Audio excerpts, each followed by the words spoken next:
never been we haven't seen any examples of, out of billions of people, anybody living longer than that. Yeah, I got to admit that. Yeah, that's Please. a bunch of baloney. Good. I'm glad to hear that. That's ridiculous. That's not even logic to use that argument. It's 1899. Let's look at the statistics of human flight. What are you going to project? It's impossible to fly. It's never been done. All right, but this limit to human lifespan, there is no biological limit. Of course there isn't. We are the same stuff as a whale that can live a lot longer than us. We're built of the same stuff as tortoises, and pretty much the same stuff as trees that live thousands of years. It's a software problem. I'm putting my career on the line. It's a software problem, and what's interesting about biology is that software encodes the ability to rebuild the hardware. So we got to reset the software, and when we do that in my lab, we find that tissues regenerate in animals. Organoids, which are mini human organs, regenerate. They fix themselves and they function like they're new again. So it's, in my view, 99% a software problem, and that's the good news because you can reboot software pretty easily. We do this all the time in my lab, and what blows my mind in a paper that we published in 2020 was that we discovered that there is a backup copy of the original software in the body that you can access and flip the reset switch, and it all comes back to life. And December 2020 cover issue, I remember it well. It was epic. It was fun to discover and shock, and actually that was one of the biggest moments of my life because of my career, because we didn't know if there was a backup copy. It's one of those gifts to humanity that it exists. We don't exactly know how it's encoded, whether it's in a protein or on the DNA or some other thing we haven't thought of yet. But 100% we know that it exists, and we can tap into that now. I love you for that, buddy. Thank you for your passion and your extraordinary work. Let me flip the conversation slightly to the morality of living longer, because if you ask the general public, many of them would say, it's immoral or it's not fair, we don't have enough resources, it's overpopulation, and they come up with a multitude of reasons of why it's a bad thing to live longer. And I just, for those who might be having a dinner conversation that goes that direction, I'd like to forearm them with the opposite. So, well, read the last third of my book. It's all about that. I wrote it because a lot of these same points were brought up, and there are some very simple answers in my view, and I've debated bioethicists. Leon Kass was someone who advised the Bush administration, who I debated on public radio. So that I've thought a lot about this. So the summary would be that ethically, it is our duty to allow people to choose when they die. We don't 24 hours. But I think everybody has a right to choose how long they live. It should be a human right. It is dating. If there are tools to do that, you get a choice. You don't have to take the technology and use the technology, but I want everyone to have that choice. So it's also, I think, not just a right, it's your obligation to live as healthy and as long as you can, to do the right things. I do that not just for selfish reasons. I'm not vegan just because I want to live long. I don't want to be a financial and other burden on my kids. Who hasn't had parents that have cost them a lot of time, money, and angst, sorrow, desperation, because their parent didn't look after themselves or was sick for 10 years. I've had a parent that was suffering for 20 years. Now, I'm not upset. This was just the way life went for my mother. But she did smoke. She didn't take care of herself. And I would say that having seen the difference between my mother and my father now, we have an obligation to our family to look after ourselves. And that's my view on the ethics of it. Yeah, just to add, one of the concerns people have is overpopulation of the planet. And if you look at the charts, it may be exactly the opposite.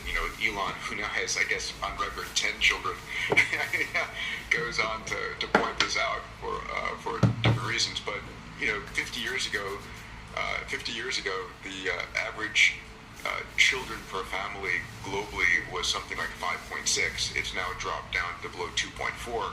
U.S. is below the replacement rate, as is Japan by a large margin, and many parts of Europe.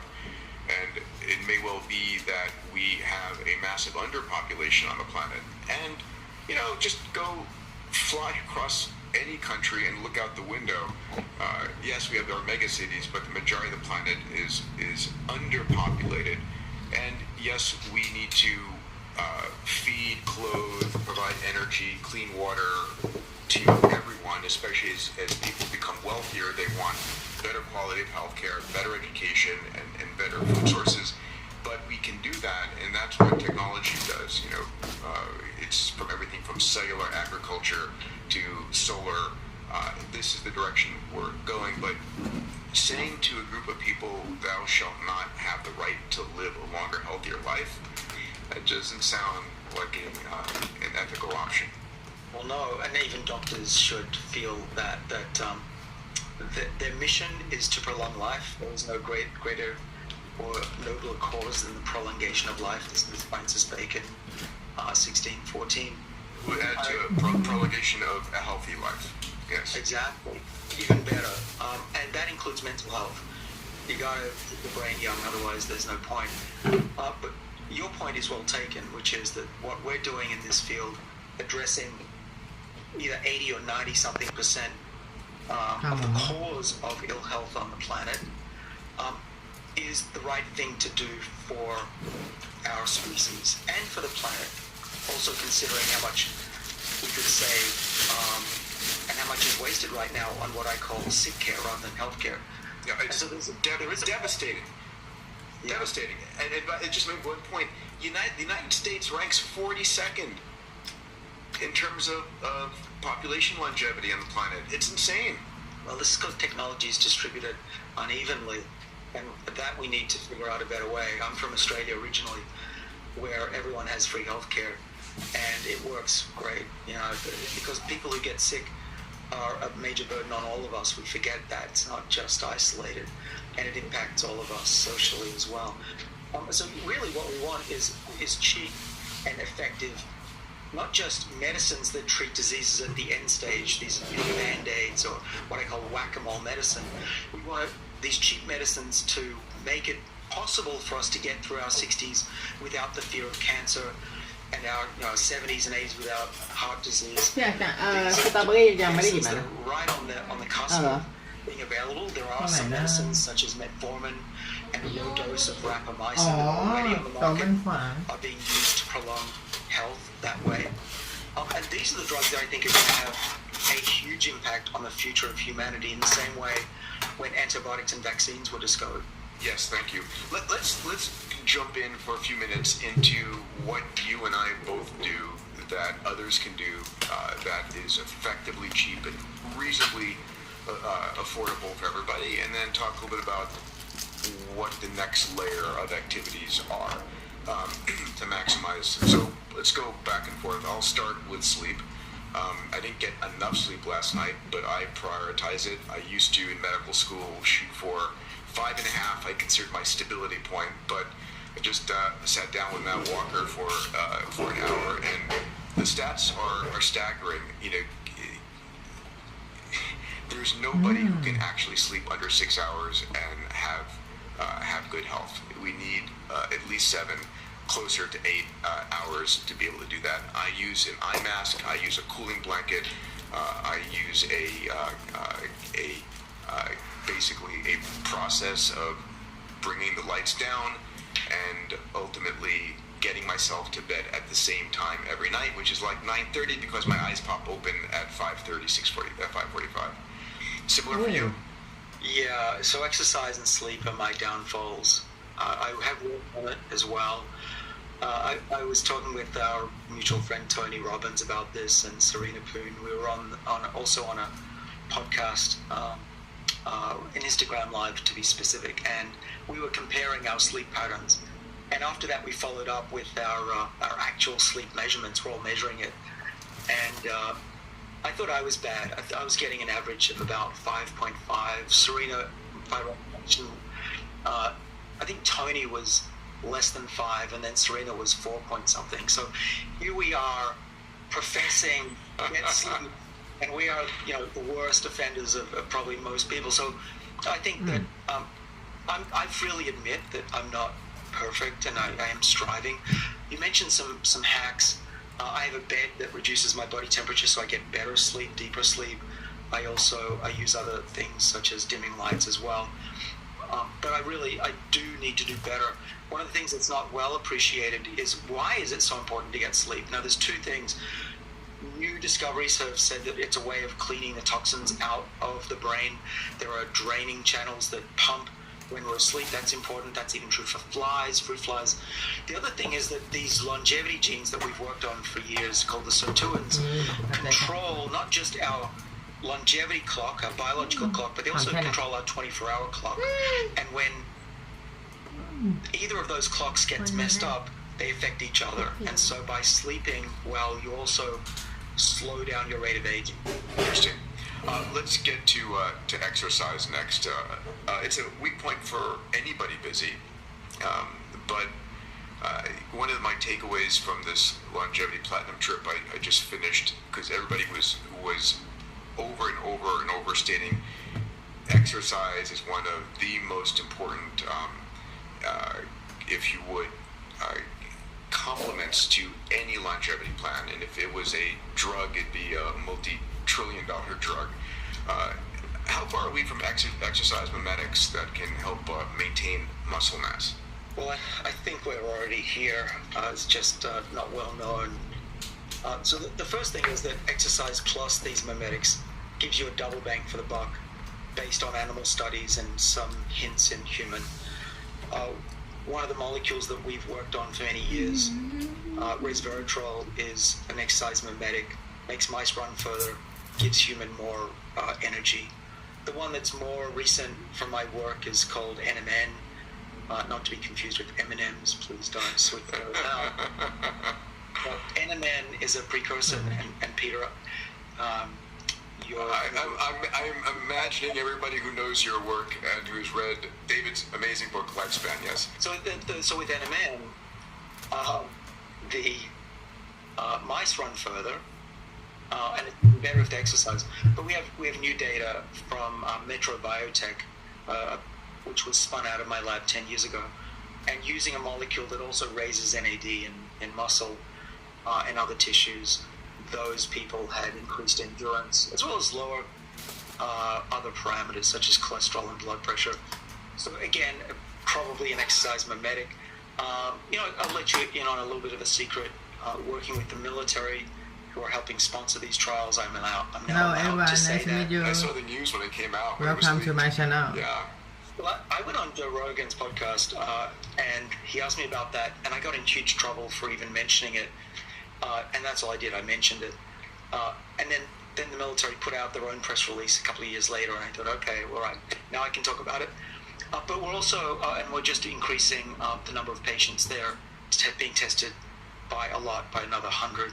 But that study's gone really well, and so I think that this NAD boosting is one of these exercise mimetics. Are we going to be in a world where we just pop a pill and we're just as fit as we would otherwise be? We're a long way from that, because exercise does a lot of things. There's an interesting new molecule called lactate, which is a little lactate plus phenylalanine amino acid, which was shown in a recent paper that is what stimulates hunger after exercise, and one of the reasons it's hard to lose weight after you exercise, or if you exercise. And so there are these discoveries where we're able to manipulate our physiology and our mental state as well. And those things, I think, together will help us. But also products that you mentioned, like the PCSK9 inhibitors, are also helping people lose weight and bring their metabolism back to more of a healthy, lean state as well. And I just want to encourage people to try and lose weight if they are overweight, because there's really few things that really accelerate the biological clock. It's smoking, it's lack of sleep, but it's also obesity. So try and bring your body down to a BMI of around 25 or less. It really helps. A brief note from our sponsors. Let's talk about sleep. Sleep has become one of my #1 longevity priorities in life. Getting 8 deep, uninterrupted hours of sleep is one of the most important things you can do to increase your vitality and energy and increase the health span that you have here on Earth. You know, when I was in medical school years ago, I used to pride myself on how little sleep I could get. You know, it should be 5.5 hours. Today, I pride myself on how much sleep I can get, and I shoot for 8 hours every single night. Now, usually, I'm great at going to sleep. If I'm exhausted, you know, I've worked a hard day, I'm right out. But if I'm having difficulty, and it occurs, I'm having insomnia, or my mind's overactive and I need help to get that 8 hours, I turn to a supplement product by Lifeforce called Peak Rest. Now, Peak Rest has been formulated with an extraordinary scientific depth and background. Includes everything from long-lasting melatonin to magnesium to L-glycine to rosemary extract, just to name a few. This product is about creating a sense of rest and really giving you the depth and length of sleep that you need for recovery. It's a product I hope you'll try. It works for me, and I'm sure it will work for you. If you're interested, go to mylifeforce.com/Peter to get a discount from Lifeforce on this product. But you'll also see a whole set of other longevity and vitality related supplements that I use. We'll talk about them some other time. But in terms of sleep, Peak Rest is my go-to supplement. Hope you'll enjoy it. Go to mylifeforce.com/Peter for your discount. For those interested, I mean, my exercise protocol, I will do all I can to get 10,000 steps in. I'll take my conference calls there. I can't do my podcast there because of the noise, but I'll take walking meetings wherever I can. And then I'll do a heavy weight workout once a week at the gym, and then I've just got a Catalyst suit. I'm not sure if you're familiar with the Catalyst suit. It uses electromuscular stim in a whole suit you're wearing, and a video. It's check it out. So it's Catalyst with a K, but it's a pretty cool technology that I use for exercising at home. Sort of the exponential tech version of it. Peter's wearing a suit that electrically stimulates his whole body. Let's go to diet. Let's begin with the fact that sugar is a poison. Yeah, that is true. Do you watch how much sugar you eat? I do. I just took off my CGM. I use a continuous glucose monitor to monitor it. And listen, I'm not perfect, but it is, I think, twice about eating sugar. And people need to realize the body humanity did not evolve over the last 100,000 years in an environment that had all the sugar cane and all the sugar. It's an inflammatory molecule. It causes hypercholesteremia, neuroinflammatory, cardiac inflammatory. It's not good for you, to say the least. Yeah, I've avoided it as much as I can since I turned 40. I don't eat desserts unless I steal it, and then I look at sugar again. It's not going to kill me, but I do think of it as a poison. It helps me get over it because our bodies crave sugar. It's how we evolve. It's a good source of quick energy, but it does. One of the things that it also does is it covalently, very tightly attaches to proteins and makes them malfunction or even become toxic. And so one of the readouts for type 2 diabetes is what's called glycated hemoglobin, or HbA1c, which is a glucose attached to our hemoglobin protein. But what most people don't remember is that hemoglobin is just one protein out of 20-something thousand that also get attached to glucose, and that's bad for the body. So keeping those levels steady as well is and as low as possible without feeling tired is a goal. So practically what I do, I'm wearing a CGM right now down here on my tummy. I won't show you that for obvious reasons. But I like to stay as steady levels as I can. That also doesn't just mean I'm going to be healthy, but it also means that I don't get the rushes and then the brain fog during the day. And that used to be my life. I would eat and then I'd get hungry and eat hungry, and with my glucose doing this. And it's no way to get through life. I can now just power through the day. My liver takes care of my sugar levels for most of the time.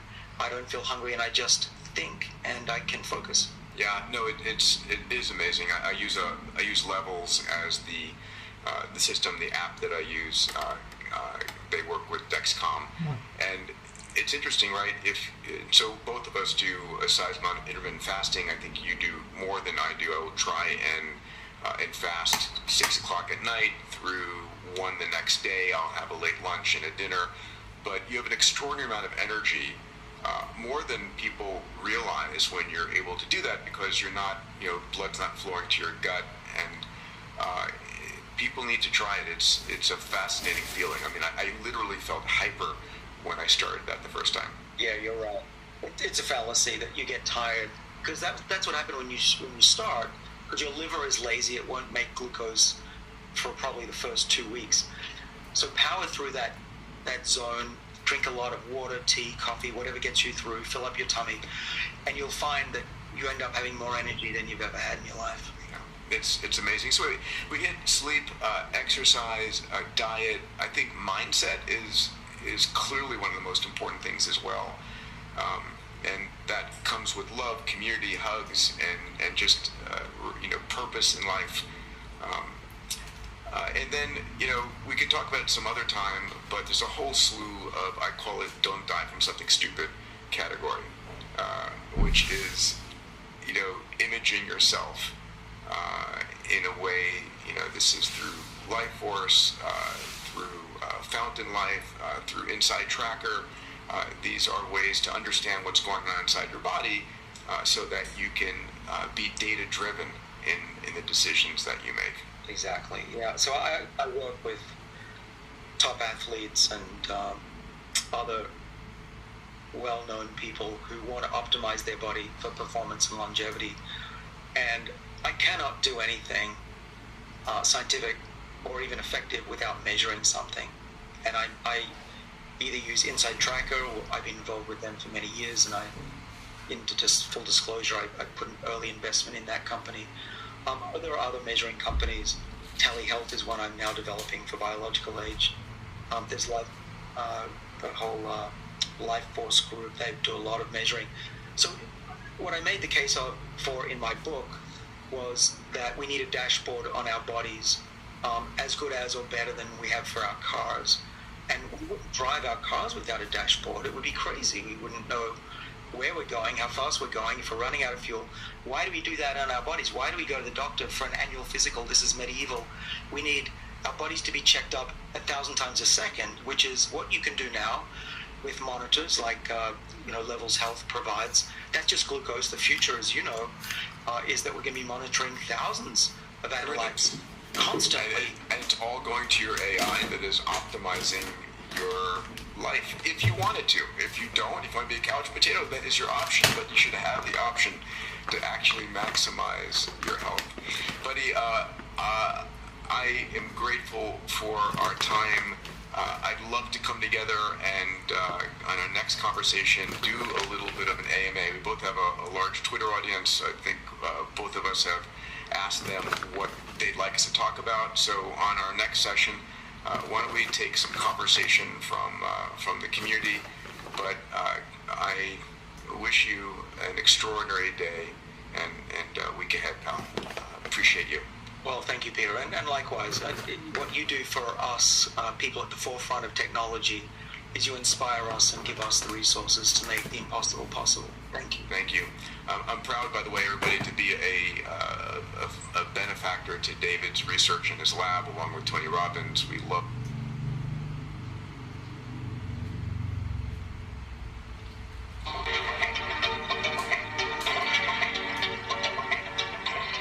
David, welcome. Thanks for having me on. It is an honor to have you here. I'm a big fan of your work, and congrats on the new book, Lifespan. So, what you say in the book is, there's so many interesting things. I'm going to start at the highest level, where you say aging is a disease. Let's talk about that. Well, so aging as a disease is a shock to most people because we thought we knew what aging was. But what I'm saying is that we should look at aging as we do a disease. Definition of a disease is that over time you lose function, you become decrepit, disabled, and eventually, if it's a bad disease, you die from it. That sounds a lot like aging, right? And if you go to the medical dictionary, the only difference between aging and a disease is that a disease affects less than half the population. So if aging affected 51%, we separate it from disease. If it was affecting 49%, we be studying this and putting billions and billions of dollars into trying to solve it. And that 50% cutoff is completely arbitrary. The problem with having aging separate from disease, and remember, it's just a word definition. It's not a biological difference. They're actually totally intertwined. Aging is the major cause of all major diseases on the planet. But we put it into a separate category, partly because of history, because we didn't understand it. It seemed natural, whereas cancer was unnatural. But it's all natural, and we've always fought against diseases like cancer and heart disease. We didn't know how to until recently. Same with aging.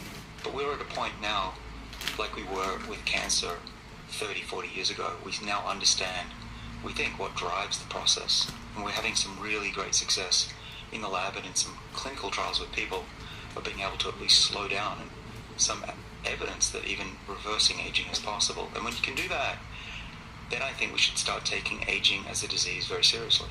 So in your opinion, we're at that point where we can slow aging and it is reversible? In mice, it's pretty easy. It was shockingly easy, but we're not mice, so we have a bit of work to do. But there are a number of studies that are already published that you can reverse aspects of aging in people, boost their immune system, improve endurance, improve metabolism. In fact, there's a drug on the market called Metformin, which we may delve into a little. Yes. Which is our best guess is it's a longevity molecule. It actually slows down aging because diabetics who take this molecule are relatively resistant to heart disease and cancer and Alzheimer's and frailty, even though they have diabetes. And we think that if healthy people or pre-diabetics take this drug, they'll also be protected. But yeah, it's here right now. That's what I'm trying to say in my book, and that there are things we can do with our lives today, and there are things that are coming down the pike just a few years from now. So let's stay on metformin for a minute. I think it's so interesting because essentially it's refined herbal medicine. It's French lilac, but it's a drug. And so let's just talk about what it is. And you mentioned diabetes, that's where it originated from. But there was a recent study where it was a combination of metformin, DHEA, and growth hormone that it was a small study, I think it was like 9 or 10 people, that took 2.5 years off of the biological clock. So let's just talk about that for a second. Right, well, until recently, we didn't really know how to measure aging. Telomeres are a bit wishy-washy, they move around, it's not super accurate. These are the ends of chromosomes that shorten. There are blood biomarkers, which a company that I work with called Insight Tracker measures, so I've been estimating my biological age using 5 different measures of blood. But recently, we've developed what's called the epigenetic clock, and Stephen Horvath, a colleague of mine, gives his name to it. So why is that important? Now we can take a DNA sample from any part of your body, typically it's blood because that's easy to get, and I can tell you how old you are exactly within a few percent biologically. I don't have to see you, I don't need to measure you, I don't need to see your birthday candles, and then I can predict accurately when you're going to die as well. Wow, so where can I do this test? Yeah, show up at your lab. It's right on the cusp of being commercially available. I'm working on something with Steve. There are a couple of others. It's almost ready for prime time. So this time next year, you should be able to fairly cheaply figure out when you're going to die. Have you figured out I'm sure, what's your biological age? Well, I haven't done this test yet. Okay. I want to. I've been working on mice and getting that to work. Also, we're working really hard to bring the test down from $300 down to $3. So that'll really change things. But yeah, your point is, what age am I? Well, the best estimate came from that Insight Tracker company. Yeah. And it's an independent thing, even though I'm a small-time investor. They didn't know it was my blood, right? So, I was actually 58, aged 58 biologically when I was 48, which freaked me out. I didn't want to be 10 years older. I wasn't exercising. I wasn't eating the right things. I wasn't taking NMN, which I do now. We'll talk about that later. And I wasn't on metformin. So I added a few things stepwise and had a look at what happened to my body. And pretty quickly, it was in less than 6 months, as I added things and got better and better, looking at my blood biochemistry, the algorithm independently determined that I went down to 31.4. Wow. Now people look at me and say, David, that's not science. And it's true, that's not a clinical trial. Chemistry, the algorithm, independently determined that I went down to 31.4. Wow. Now people look at me and say, David, that's not science. And it's true, that's not a clinical trial. But if nothing else, I improved a lot of the parameters that go up with age, and I brought them back down. And that's, if nothing more, it makes me feel good about myself, and it was motivational. And what I've learned from that experience is that the more you can know about your body, like a dashboard, the better you can respond. If you go for a run, or if you change your life, if you eat a certain new diet, you exercise too much or too little, how do you know it's working? You have to measure things to really be able to, A, know if it's working, and B, just be cognizant of what you're putting in your mouth and what you're doing with your body. So you think we're a year away from this? So the clock, getting back to the clock, it's really interesting. You take the DNA out and you just treat it with a chemical and run it through a sequencing machine and determine the DNA code. And what we're measuring is not just the code, but there are chemicals that bind to the letter C. You know how DNA is ACTG. On the C's, we get what's called a methyl chemical that sticks there, binds to it, and doesn't come off. And they accumulate, essentially, in different places as we get older. And we can read that sequence. And that pattern is very predictable between people. In fact, the same pattern can predict the age of a dog as well. So there's this common, what we call epigenetic basis for the aging clock between all mammals and seemingly all the way back to jellyfish. So I want to talk about what we can do in terms of lifestyle, because metformin is a drug. We're going to talk about NAD and NMN and NAR and all the other things we can kind of do there. But for many listening, they're going to say, okay, I have this information, maybe a year from now or today, I want to do, there are things I can do in terms of lifestyle. Yeah. In your opinion, as I always say, our friend Control says, health begins on the plate for a lot of people. So if we start with nutrition, in your opinion, what's the optimal diet for longevity? Yeah, well, so the good news is that clock will tell us if we're doing the right thing. And we didn't know that until now. So what are the things to do? Well, the first thing that I started to do, based on all the evidence, was to eat less often. And I have a propensity to diabetes and obesity in my family and in my genome. So I have to be extra careful. If I didn't watch what I ate, I would be probably over 200 something pounds. You were far from it. Yeah, what am I? I'm 135 or something. But I have to work at it. And so that means I cannot eat, and I shouldn't eat 3 meals a day. I try to eat 1 meal a day if I can. Sometimes it's a bit hard with all of the work and brain activity that's going on. But yeah, that's one thing, is the 3 meals a day with snacks in between, never get hungry. I think that's the worst for people. It's. I know it's against what your mother said, probably.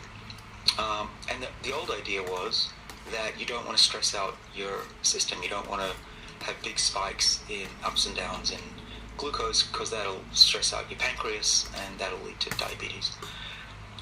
But what we've learned is that, yeah, overeating is bad, but undereating is not so bad as long as you're not malnourished. We're not talking about malnutrition here. We don't want particularly young kids thinking that they should eat too little. But we're talking about adults here who are clearly given too much food in their lives and have access to too much food, which leads not just to obesity, but even those who are healthy, always being satisfied and never feeling hungry. It puts the body into a state of complacency.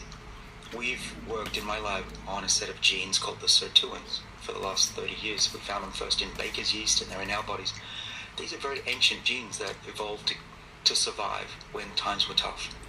And we think that's why diet, or healthy diets, and being hungry, and even exercise, give us health benefits. It's why we live longer if we exercise. It's not because blood flows around the body, it's because you're turning on these ancient defenses to survive. And if we're sitting around and we're eating as much food as we want, and we're always in a thermo-neutral zone, so we're always just perfectly air-conditioned and heated throughout the year, our bodies just say, hey, great, no need to fight disease, I'm good. And so fasting, I'm going to stay there for a minute. A lot of people have different definitions of fasting. whether it's overnight or 16.8 or 18.6, and then people will debate, well, what does autophagy kick in and the power of autophagy? So let's talk, in your opinion, what is the optimal way to fast for longevity? Right. Well, let's get one thing clear, because there's a lot of debate about this. We don't know what's best for the average human, because there is no average human. And that's why I say when you come to me and ask me for advice, I'll say, well, I know what works for me because I've been doing this for 15 years. Very fair point. All right, but I'm not dodging the question.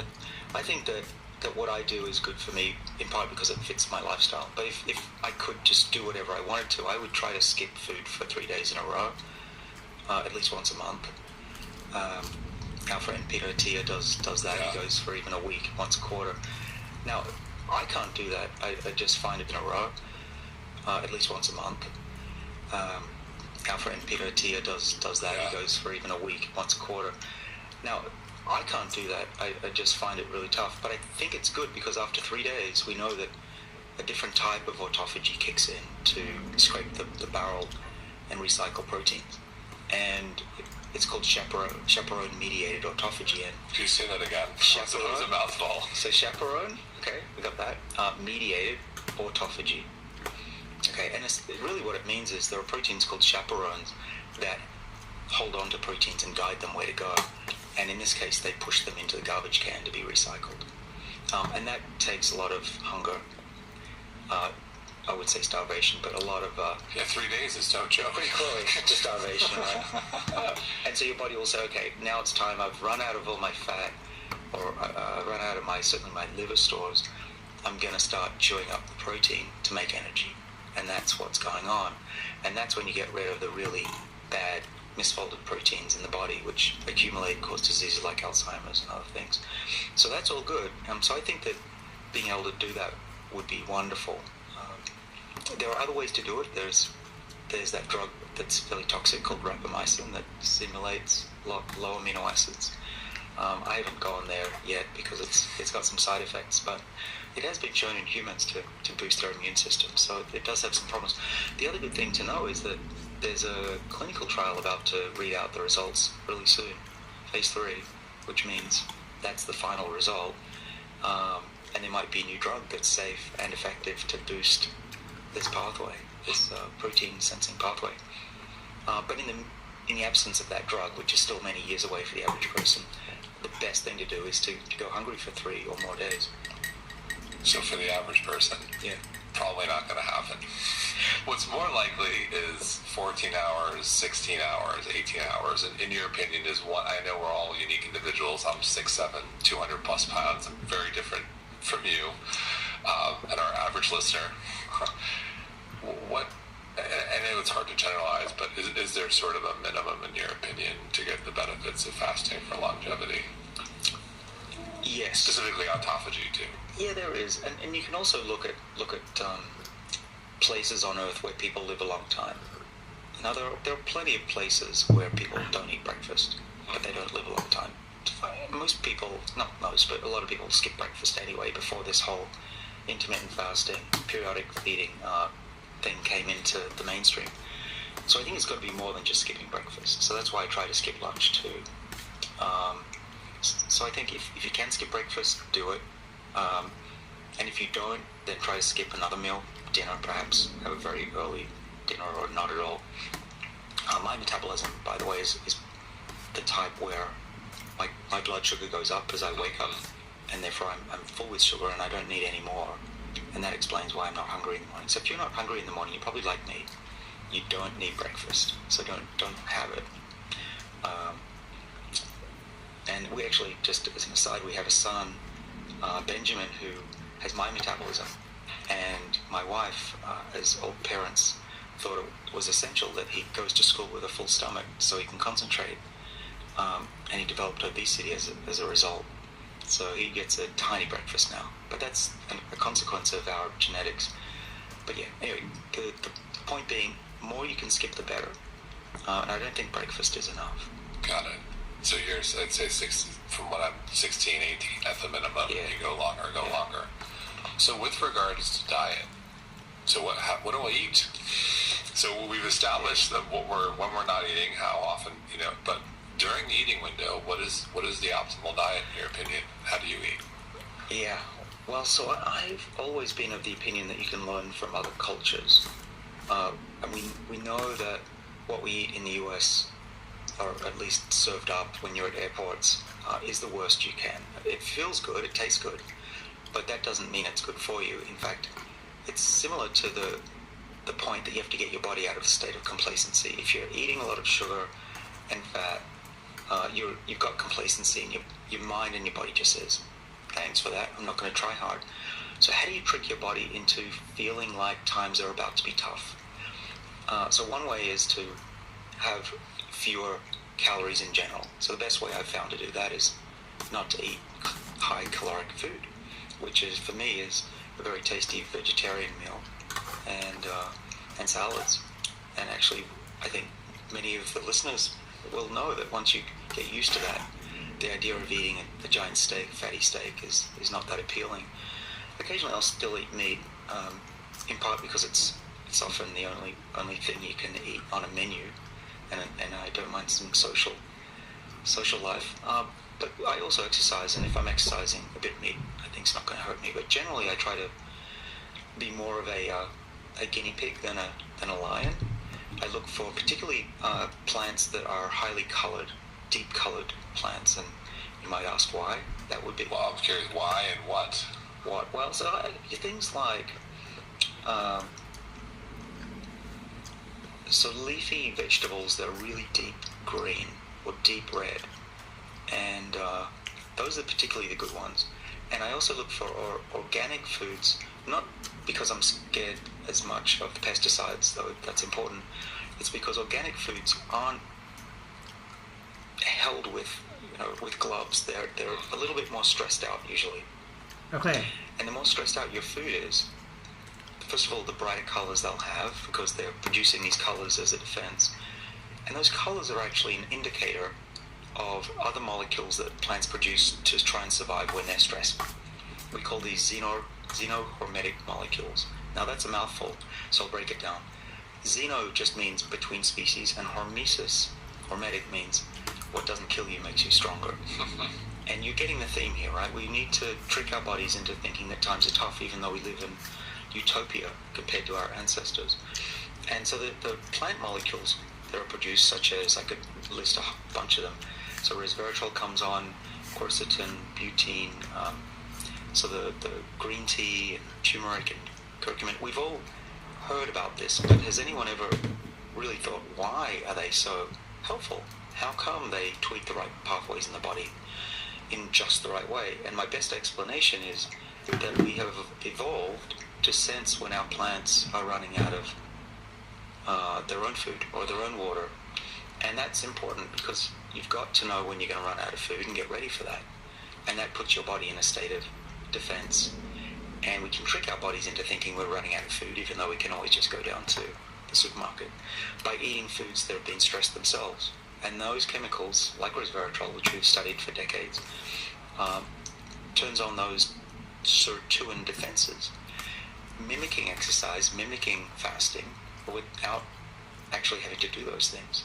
Although, before you ask me, I know you're going to ask me, it's not an excuse to take these molecules in high doses and not lead a healthy lifestyle, because when we add them together, what we see, at least in the lab, is that they are doubly beneficial when done together. So, if you had to put together your list of Dr. David Sinclair's superfoods, walking into Whole Foods, what's on that? Is it broccoli? I'm just guessing. Like, what are your top 5 superfoods? Everyone's gonna get out their pen and paper, put their note. This is what I must eat. All right. Well, the first thing I do is not in the supermarket. It's a yogurt. Farmer's market. Farmer's market. Thank you. Yeah. So the first thing is I actually order online sachets of a yogurt that I make religiously, and it lasts for about 3 or 4 weeks in the fridge. So it's not a lot of work. It takes me 5 minutes. And I have a newsletter on my website that I'm going to put out the recipe. But it's wonderful, and I haven't been sick since I started 2 years ago taking this stuff. You gotta share a little bit. What's in the yogurt? I'm dying to know. Well, there's a blend of about 15 different bacteria that are normally in the human gut in small amounts, and the doctor that makes this says that they're highly anti-inflammatory. And I was skeptical. I bought this stuff for my son, who I thought maybe we could reduce his obesity issue. And we both started eating it, and found we were transformed in terms of our health, including not getting sick anymore. So it's not a clinical trial again, but I used to get sick every few weeks because I fly a lot. Sure, we'll talk about flying later. Yeah. You gotta get this yogurt on the market. Well, it is on the market. I have no connection to it, so I think I'm free to say what it is. Do you mind? Sure. If you just type into your browser Bravo yogurt, and I'll put out the full recipe, but essentially you don't need to follow their recipe. There's a quick and easy way to do it. They suggest boiling the milk and sterilizing everything and then lowering temperature, blah, blah, blah. So I'm a microbiologist. I figured out a way to do this without apparently any risk. A bit of hot, clean water, rinse out a big mason jar, about, a bit bigger than the ones we've got here on this table. Mix that with whole milk. If you're lactose intolerant, then I guess you could try your own brand, but whole milk, grass-fed, pour it in, mix it up, shake it, put it in the oven on defrost at 95 degrees overnight, and then you've got 2 weeks worth of yogurt. Wow. And it tastes like the best yogurt I can buy, or better actually.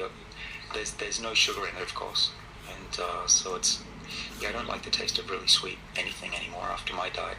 Anyway, so that's my first one. Let's go to the farmer's market. I'll give everyone the full recipe later. But the first thing I would go for would be a dark green leafy vegetable.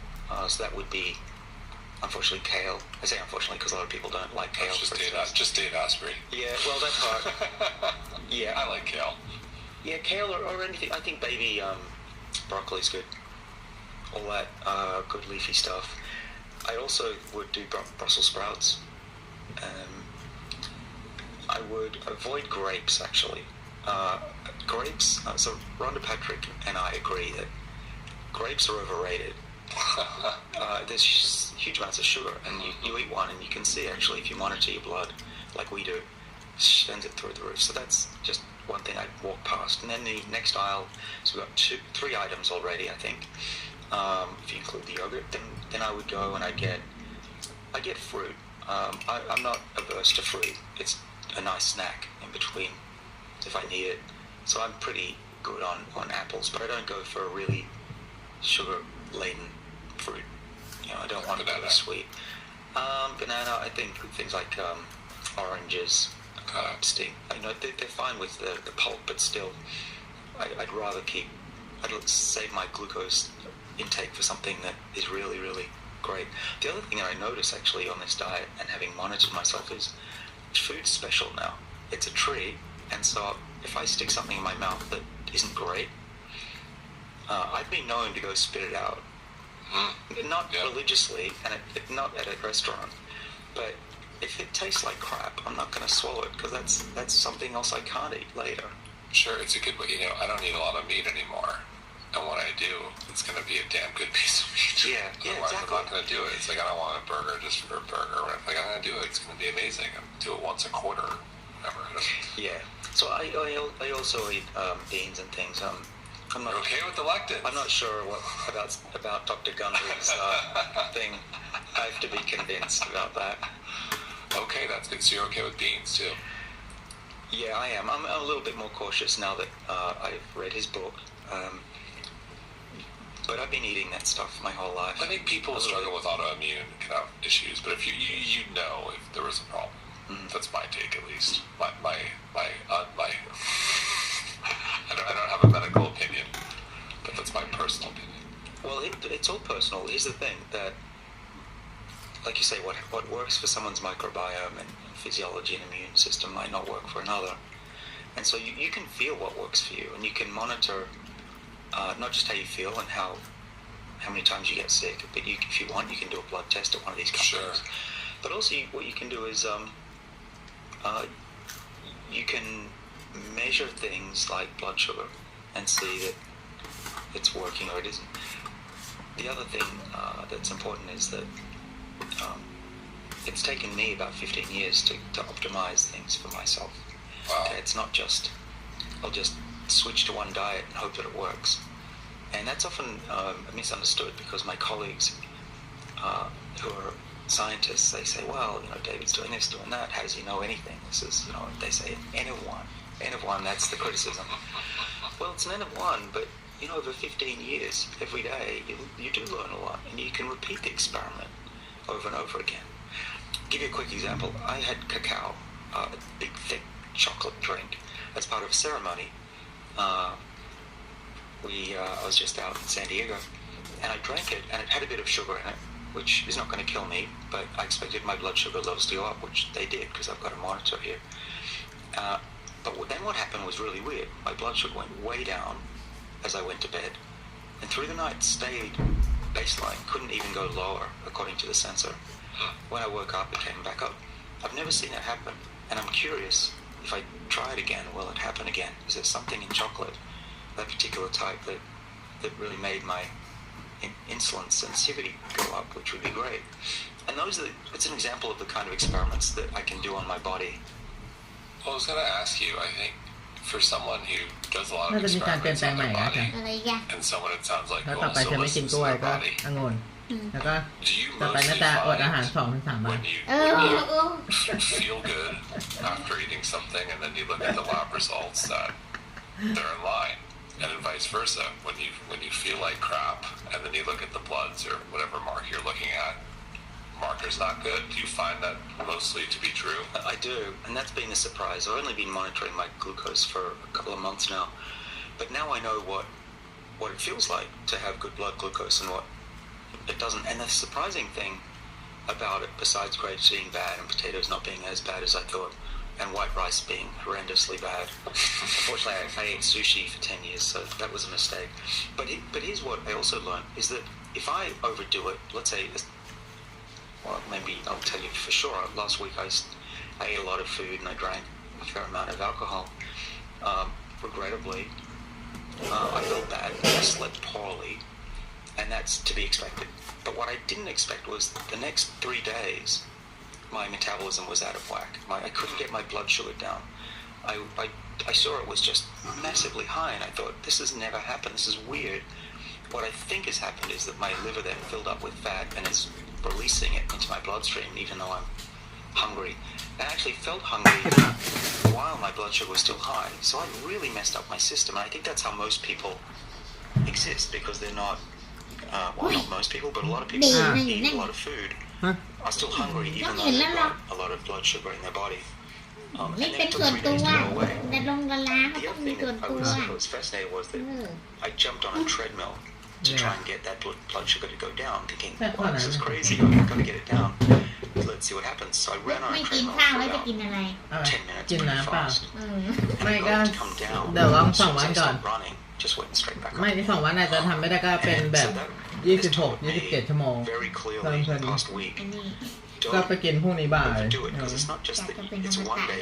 Your body คน suffers อา for หาร many days after that. So 2 things that you mentioned I want to touch on. เอ้ย One เดี๋ยวเราเป็น is ไม้ fat, specifically healthy fats, and what's your take on healthy fats? เขาบอกว่าถ้าคุณทำได้ดี Go ดี to แหละก็หายไปจากโลกนี้ไงดี exercise, Yeah. high intensity interval training. What does that look no, like? no, Let's no. go to fat. Fat is very with keto and fat. Lots of different opinions. What's your take on ต้องไป fat? ขึ้นมา Yeah. ไปโรงพยาบาล I เฮ้ย don't เรา think กินเหมือน fat เดิมเถอะ is ไม่เอาแล้ว I just think กลับ fat ไปกลับมาอยู่นั่น is calorific, and you just have to eat less of it. Otherwise, you will build up adiposity. ใครคุยกั Adiposity น is the killer. I've found is that it's not the fat that's so bad. Really, It's what what the night, fat really, what signals to night. the body in terms of inflammation and other things. And the fatter you are, and if you're a fat mouse or a fat rat, you'll be suppressing the activity of your longevity genes. เดี๋ยวเริ่มตั้งแต่พรุ่งนี้ These are the genes.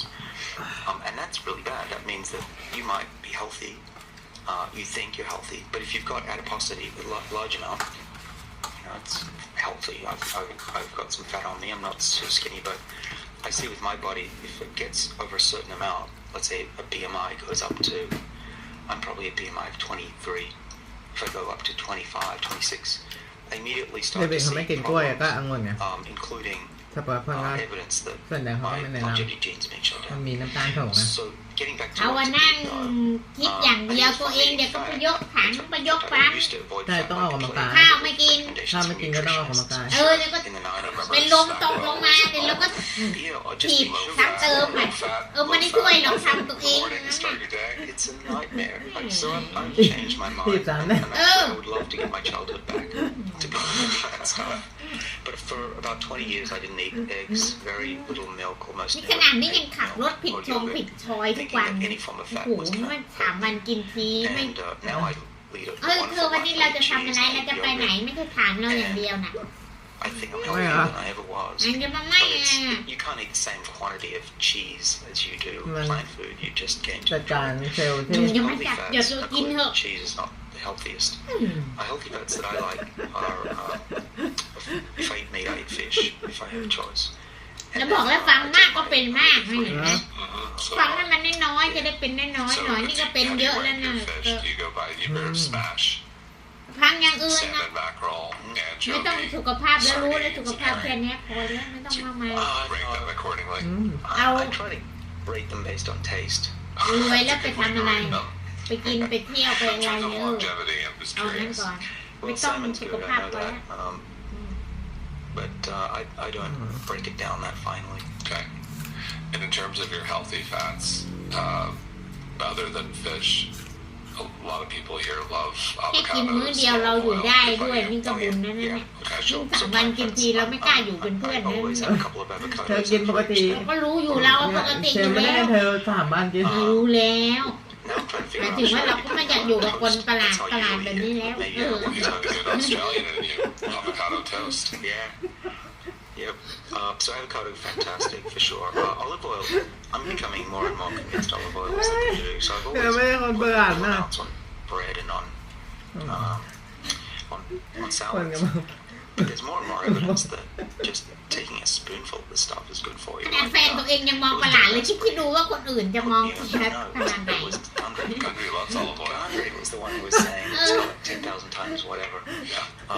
That makes sense. And some of my colleagues ค are นหนึ่งเขา also มองเป็น real devotees of the olive oil, which is great. It's one of those เสือ foods ปีศาจ ขนาดเราอยู่ด้วยเราก็ยังมองว่าประหลาดแล้วเนี่ย Joke คน how อื่น I'm a จะขนาด side ไหน with the olive oil เออ when he has this ทำจน prejudice. จบ just suck on It's a it. condiment. It's a condiment. Yeah. So let's go. I'm going to go back to exercise.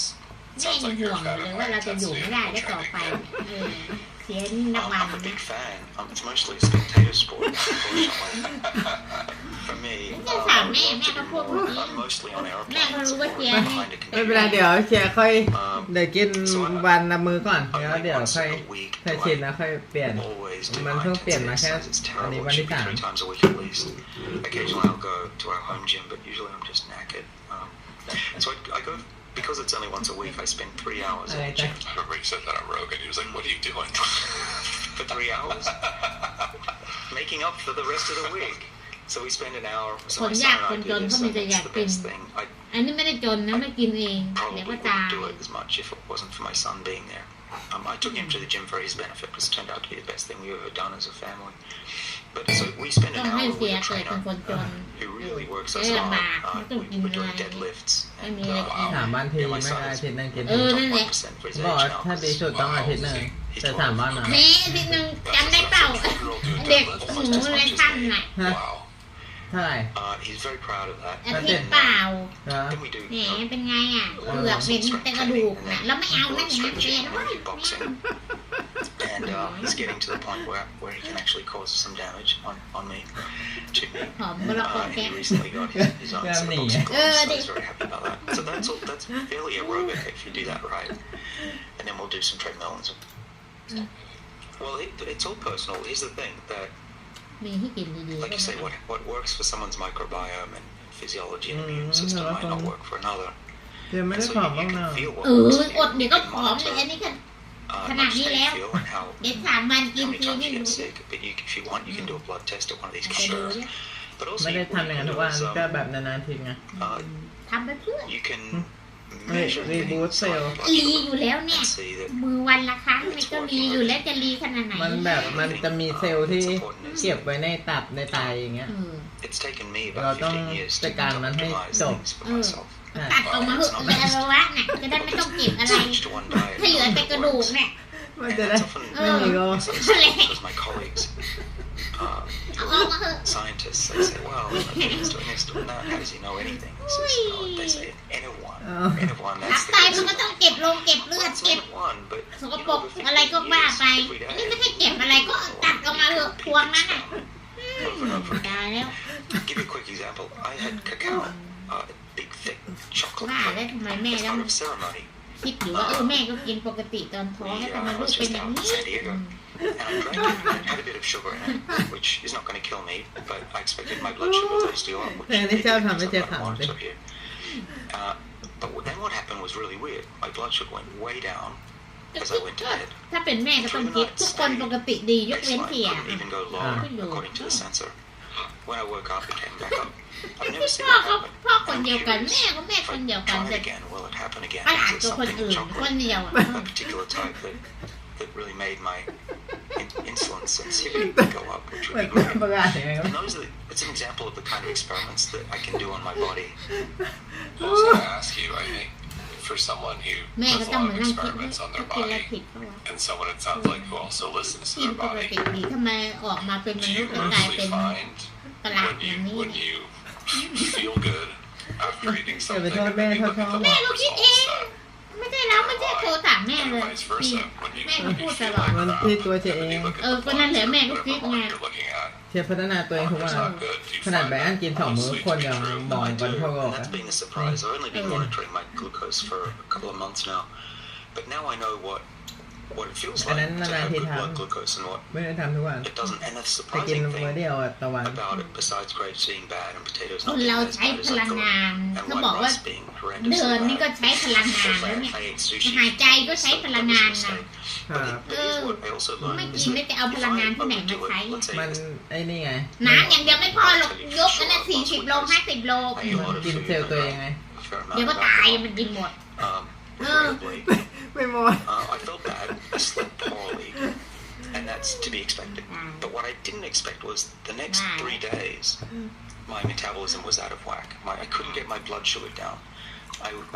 I saw it was just massively high, and I thought, this has never happened. This is แต่กิน weird. น้ำได้ What I think has happened is that my liver then filled up with fat and is ไม่ releasing ต้อง it กิน into my เดี๋ยวมันไป bloodstream, even though I'm อยู่ใน hungry. And ตับ actually ไต felt อยู่ใน hungry เลือด while my blood sugar was still high. So Bye it bye. really messed up my system. And I think that's how เฮ้ most ย people ไม่ใช่งั้น นั่นแหละ exist because they're not, จะได้อยู่เป็นอมตะ well, not นะ most people, but a lot of อยู่ people รวม who คง eat กระ a พั lot น of ชา food ตรี are still hungry even though they've got a lot of blood sugar in their body. And then it took 3 days to go away. The other thing that I was fascinated was นั่น that น่ะ I jumped on a treadmill to try and get that blood sugar to go down, thinking, wow, this is crazy, I've got to get it down. Let's see what happens. So I ran on a treadmill for about 10 minutes, pretty fast. And I got it to come down.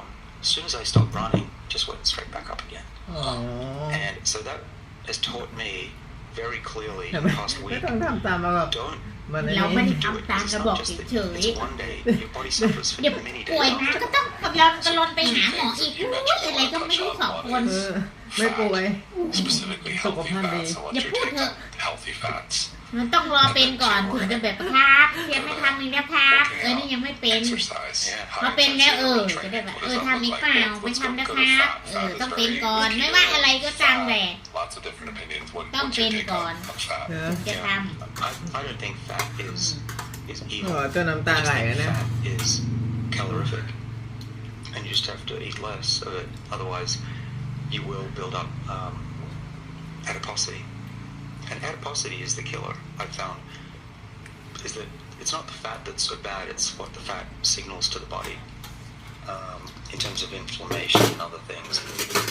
The fatter you are, and if you're a fat mouse or a fat rat, you'll be suppressing the activity of your longevity genes, your sirtuins and these other genes.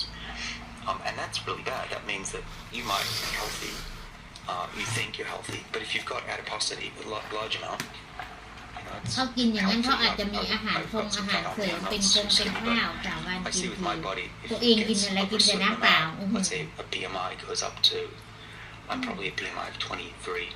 If I go ไม่ up ก็ to กินอย่างนี้ไง 26, แต่ว่า immediately อัน start นั้ to นน่ะ see ที่ท เออ including evidence that my ำอาทิตย์หนึ่ง longevity ทำครั้งหนึง is เลยดิไม่ก็เดือนหนึง getting back to เออ what's ครับ ฮะ I think it's fine eating fat. เราจะได้ In fact, I used to avoid fat ไม่ on ใช่ the จะได้ plate ไม่ต้อง because ทำกับข้าวไม่ต้องล้างจานมันก็สบาย in the ให้จ่าย night. กำลังจะบอก wells and all that. Yeah, or just eat Low sugar fat, instead. low fat, จะบอกตั้งแต่ low พวกนี้ fat, ว่า low fat in the morning, ได้ใช่ไหม start your day. It's Yeah. a nightmare. So I ถ้าจะได้ไม่ changed ต้อง my ทำกับข้าว mind, ไง and actually I would love to Yeah, get my yeah, childhood back to be able to eat that stuff.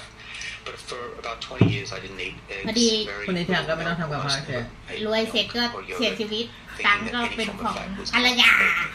เอามรดกไปเล And, now ย I lead a wonderful life. I eat cheese and I eat Uh. yogurt. ต้องให้เราอยู่แล้ว And ไม่ใช่ I เรา think ยัง I'm ไม่ท้าย healthier than I คน ever แร was. กบอกไว้ก่อน You can't eat the same quantity of Good. cheese as you do plant พูด food. มา You just ไม่ทำอาหารเลยใส่ตาม healthy fats are clear. Cheese is not the healthiest. ไม่ใช่อย่างนั้น Fats that I like ตามพินัยกรรมไปด้วย ให้ If ใคร I eat มร fish, ดก if I have a choice.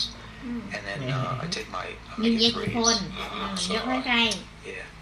So, how do you rank your fish? Do you go by either smash, หาจริง salmon, mackerel, anchovy, sardines, and คน herring? เขามาดูเธอกัน Rate them accordingly.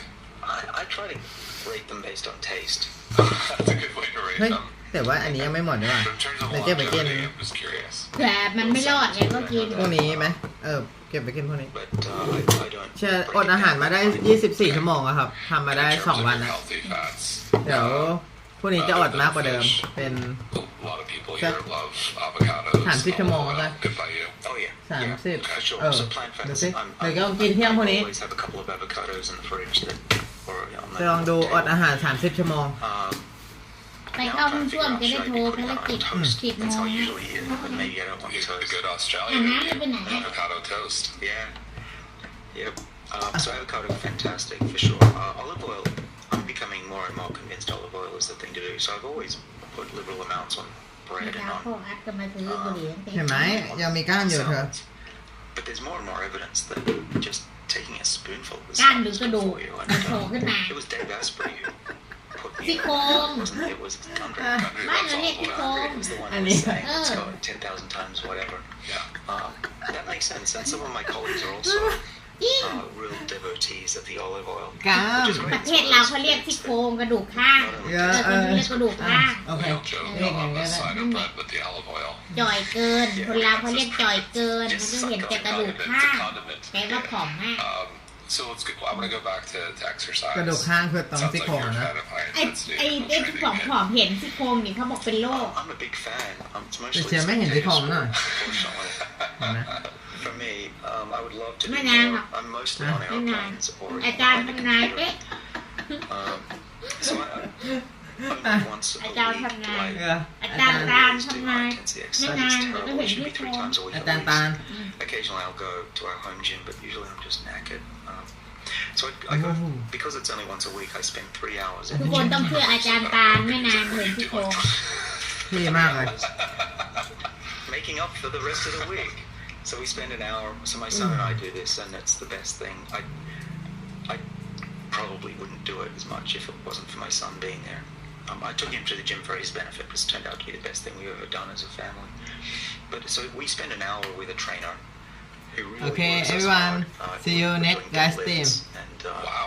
yeah, my son is in the top 1% for his age now because Wow. How